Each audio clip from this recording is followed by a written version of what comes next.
bringing in a starting pitcher, Bob. We have a starting pitcher heading our way. All right. What's up? Carlos, good to meet you. Carlos Rodón. Jack Curry, good to meet you. Bob Lorenz, how are you? Congratulations. Big day for you.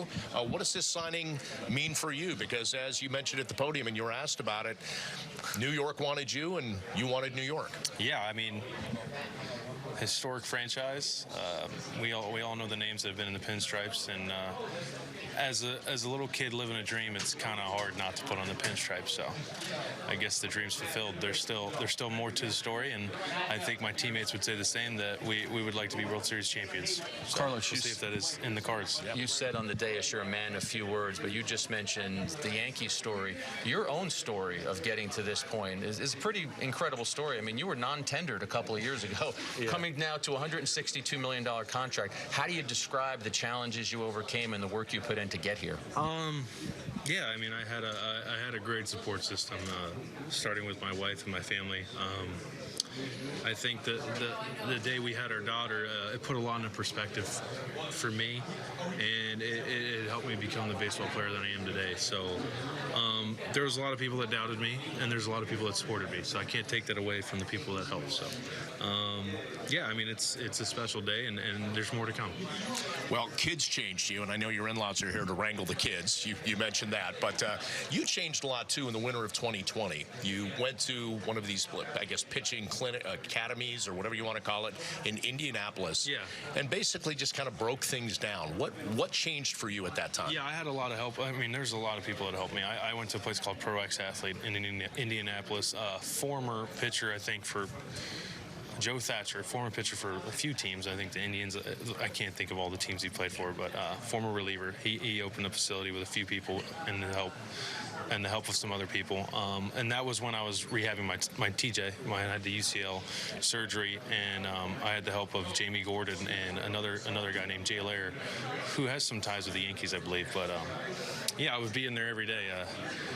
It was the start of something. It was something, you know, I felt like when I was working with them, I finally grasped something that made a difference in my game and my pitching ability. And then, you know, from there, I kind of took off with it with Ethan Katz with the Chicago White Sox, the pitching coach with the Chicago White Sox. And yeah, I mean, we put together a heck of a season 21, and then last year it kind of came all together and knew I could do it again, and here we are. I'm standing in front of you in the Yankees pinstripes, so Carlos, let's keep it going. Last year you threw your fastball or your slider more than 90% of the time. Now you have a changeup and you have a curveball, but those pitches were the reason that you had that success. Why did you just decide 2 pitches is the way I'm going to go? Yeah, so when I stepped in the clubhouse of the San Francisco Giants, they're good at breaking down a lot of the analytics, and I think it was one of those things where I sat down in front of Andrew Bailey and JP Martinez and a few other guys who are very good with the numbers. I sat down, they said, hey, we think your fastball slider combination is the most deadly, and you know, the slug versus your changeup, it's not they didn't want to be mean. It was like, it's not a great pitch, you know, it gives up damage. And and my rebuttal to them was like, you know, in my no-hitter I threw 26 changeups, so I still think it's good. But they, you know, in their heads they thought that if I could develop the curveball, which is kind of what I started with last year. I've only thrown the curveball for a season and a half now, so if I could develop that curveball, which is what we did throughout last year, it was kind of a third pitch, and I'm still not giving up on my changeup. So, but yeah, the fastball slider combination seems, you know, fastball top. I'm giving away my secrets now. You want all the people in the AL East to know what I'm doing? You know, everybody watches everything. Yeah, everybody has every video. I don't want to disclose. Well, I appreciate you answering the question, though. I don't have to hit against you. There are a lot of guys out there who have to hit against you. They'll look at this clip and, you know. And by the way, if you had secrets last year, nobody figured it out. Because you had a great season with the Giants, which, by the way, one of the themes of Aaron Judge this offseason, he kind of bet on himself, right? At the start of the season. You bet on yourself. You had a 2-year deal with the Giants. You opted out after 1. How comfortable were you with the process this offseason?